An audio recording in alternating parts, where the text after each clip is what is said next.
Aye, Captain. Alrighty.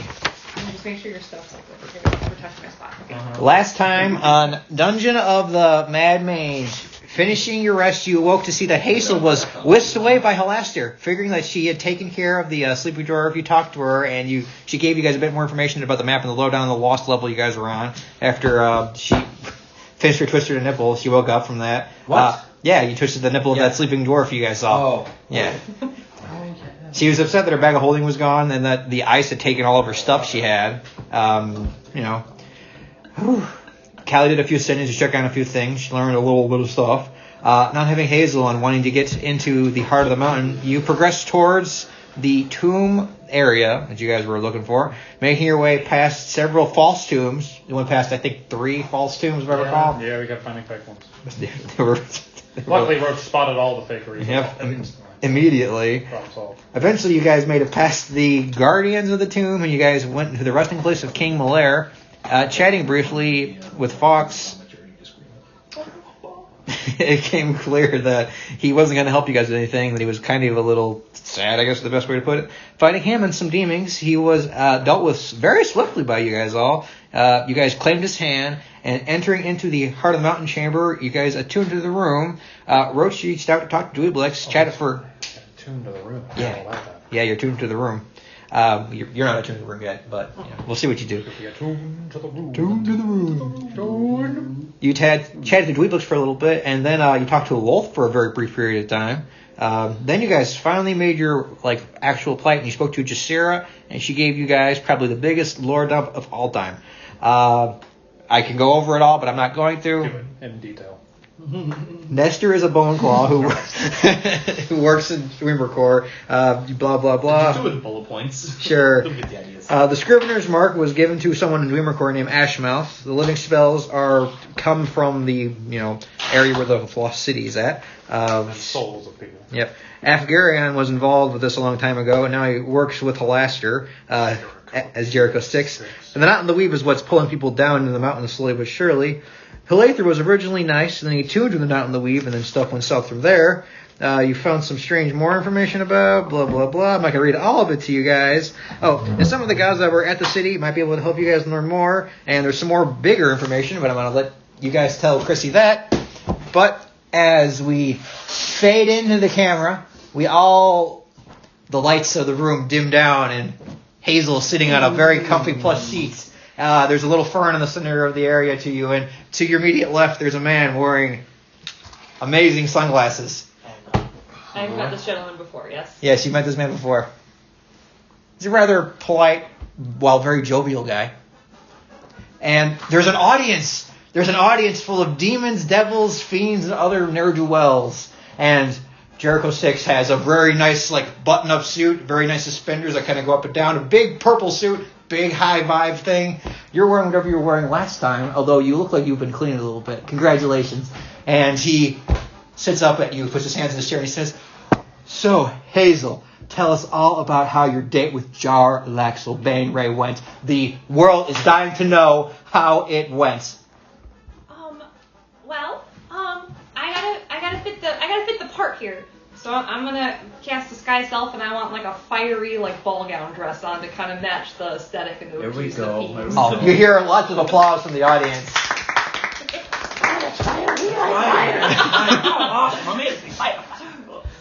The crowd loves this. Haxel is the new hot dish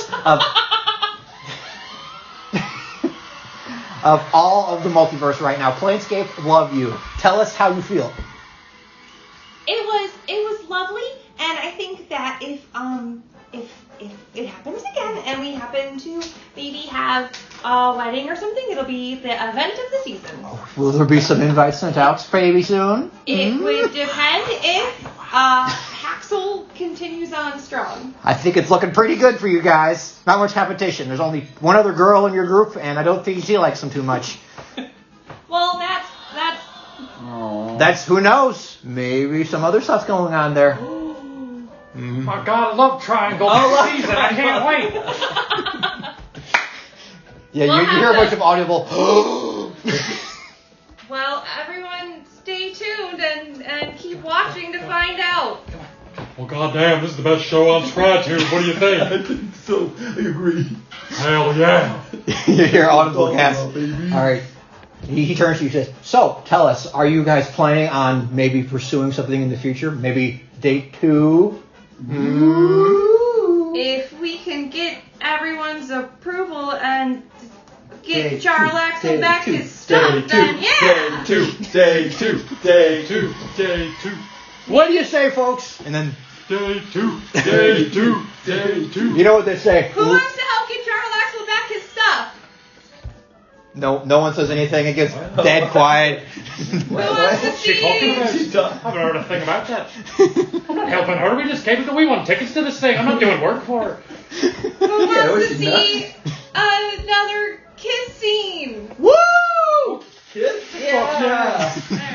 Yeah, there's one guy who has one white beater on. And he's bald. There's a big gut going I on. don't know what they're He's just calling like, the industry is Yeah. scenes. all right. Well, love is a battlefield, or so they say. That's what the word is around the world. Anyways, Nobody says that. Am I doing okay? Is this fine? Am I doing alright? you're doing great, sweetie. You're doing great. Just flutter your eyes, and the dress is a nice touch. Good job. All right. Well, we'll be saying bye. They're pulling at your heartstrings, and I thought it was gonna be me. And if you're getting all these references, you're in sync. All right, everybody, take it easy. And just like that, you're back in. There's a big curtain comes down. The music cuts out, and you're alone in a much more quieter sort of setting. There's there's little imps flying around. There's little invisible, sort of translucent, unseen servants that are kind of walking around. He takes off his glasses and he looks at you. He has the Halaster runes in his eyes, and his body's covered in tattoos that are all Halasters. He's like, "Woo! All right, you did great, kid. You're doing a good job. Keep up the good work, and we'll see how this goes from here."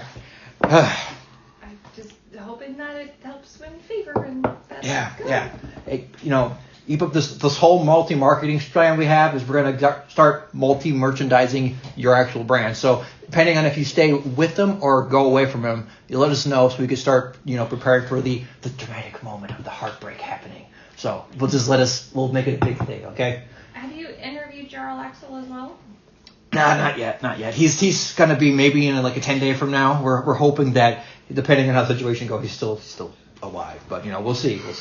If you want some food, I know you guys are probably hungry because you're in level 6 and there's no food. Yeah, actually, that would be great. And would you let me know? Would you send a message or sending or something? Let me know how the interview goes if he says it went well. Oh, we having a couple self-doubts here, sweetie. I just want to know what he said. I don't watch Sky 2 because I'm in it to win it. So if you could, That's fair. You're better than most people. Let me know. Fair enough. Sure, I'll see what I could do. He reaches into his coat and he pulls out a little business card and he says, "Here, if you ever want to talk or have me just be there, just rip that in half and then cry on it a little bit." Okay. That ain't weird. I can If do you want to talk, that. I just need your tears. I can make this happen. All right. Sounds like a little bros. Yeah, my little guy's up. All right. You sit here and eat, and I'll be right back.